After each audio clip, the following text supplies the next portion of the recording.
wasaaradda xanaanada xoolaha iyo kalluumaysiga ee gobolka Awdal ayaa maanta kala dirtay kooxo caafimaad kuwaas oo ka qayb qaadan doona olole lagu daweynayo xoolaha oo ka dhici doona gobolada Awdal iyo Salal waxaana guud ahaanba howlgalkan daweynta ah uu yahay mid ay fulintiisa iska leedahay wasaaradda xanaanada xoolaha ee heer qaran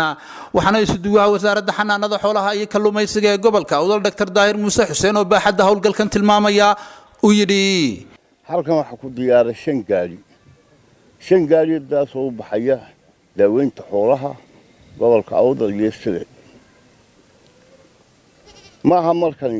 markii koobaad waa markii labaad ee baabuur dirno degmooyinka ay tagayaan waxaan leenahay gudoomiyaasha degmooyinka inay tiimamka gacan siiyaan dadka tuulooyinka ama xoolo dhaqatada ay u tagayo nimankaas dhaqaatiirtu waa inay ka faa'iideystaan inta ay la joogaan daaweyntan waxa soo diyaarisay wasaaradda xanaanada xoolaha ee heer qaran marka halkaas waxa cadeynaysaa inay madaxda wasaaraddu xil weyn iska saartay daaweynta xoolaheena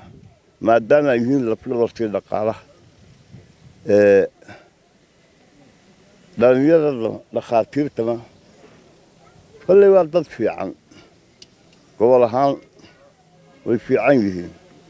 wixii loo dhiibana sida ugu habsamay u gaarsiiyaan dadka ee wax loogu dhiibay marka maanta ayay baxayaan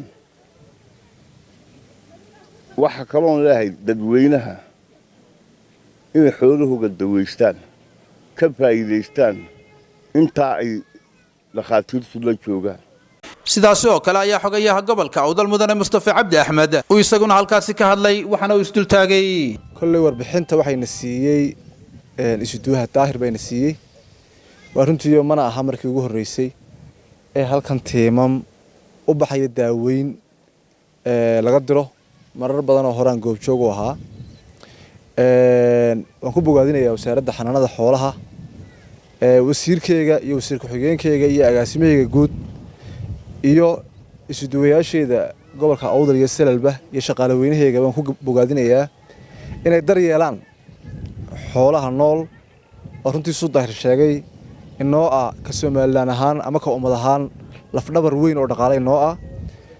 soo Daahir sheegayna waxaan faraynaa degmooyinka ay u baxayaan ka maamul gobolka waxaan faraynaa in la shaqeeyo dadweynaha ay u tagayaan waxaan faraynaa inay gacan siiyaan ay u fududeeyaan hawlaha ilaahayna garab galo waan ducaynaynaa shaqo weyn baad ummadda iyo qaranka u haysaan waad maasantihiin Abdalla Ali Yusuf Hon Cable TV Borama